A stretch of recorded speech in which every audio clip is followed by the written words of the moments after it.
আধুনিকতার ভিড়ে হারিয়ে যেতে বসেছে ঝালকাঠির এক সময়ের ঐতিহ্যবাহী মৃৎশিল্প। সমস্যার পাশাপাশি রয়েছে পৃষ্ঠপোষকতার অভাবও। এতে টিকতে না পেরে চরম বিপর্যয়ের মুখে শিল্পটি। পৃষ্ঠপোষকতা পেলে শিল্পটিকে বাঁচিয়ে রাখা সম্ভব বলে মনে করে সংশ্লিষ্টরা। ঝালকাঠি থেকে জহিরুল ইসলাম জলিলের পাঠানো প্রতিবেদন জানাচ্ছেন সৈয়দা সামিয়া তামান্না। ঝালকাঠি সদর উপজেলার নবগ্রাম, নলছিটির কুমারখালী, রাজাপুর ও কাঠালিয়া উপজেলার বিভিন্ন এলাকায় মাটি দিয়ে জিনিসপত্র তৈরি করে শত শত নারী পুরুষ।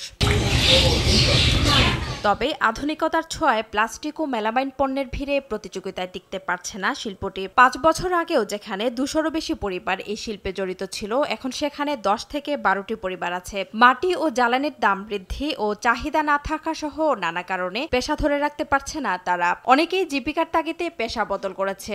এই মাটির যত জিনিস সবই বানাই, হাঁড়ি পাতিল, ওই পিঠের সাজ, মাটির জিনিস সবই বানাই, ফুলদানি, টপ, ফুলের টপ। অনেক কাজ এই কাজ ছাড়িয়ে অনেকে অন্য কাজে জড়িত হয়ে গেছে। আর বিশেষ করে যেমন আমরা তো মোটামুটি টিকে আছি, খাইয়ে দেই আর কি, ডেভেলপ করার মতো কিছুই নেই। এরপরে সরকার দিয়ে তো আমাদের কোনো সাহায্য হয় না। যদি একটু সরকার আমাদের উপর খেয়াল করতো তাহলে তো হয়তো একটু ভালো থাকতাম আর কি। এই প্লাস্টিক এবং মেলামাইন এই পণ্যাদি বের হওয়ার কারণে আমাদের এই মৃৎশিল্পের চাহিদাটা কমে গেছে।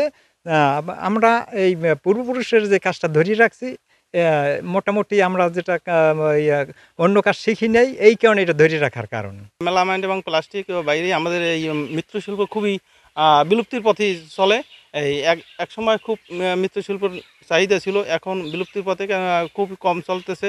আমাদের ব্যবসা বাণিজ্য কম এবং আমাদের অর্থনীতি খুবই খারাপ।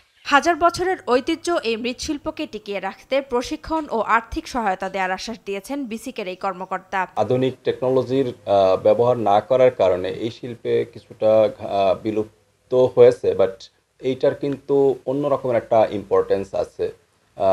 বিভিন্ন জায়গায় এটাকে শোপিস হিসাবে ব্যবহার করা হচ্ছে, বিদেশেও রপ্তানি করা হচ্ছে। আমরা তাদেরকে প্রশিক্ষণ সহ অন্যান্য টেকনিক্যাল সাপোর্ট দিচ্ছি, তাদেরকে ঋণ সহায়তাও দিয়েছি। এছাড়াও যদি তাদের অন্য কোনো সহায়তা বিসিক থেকে প্রয়োজন হয়, আমরা তাদেরকে সেই সহায়তা দেব। সৈয়দা সামিয়া তামান্না, RTV।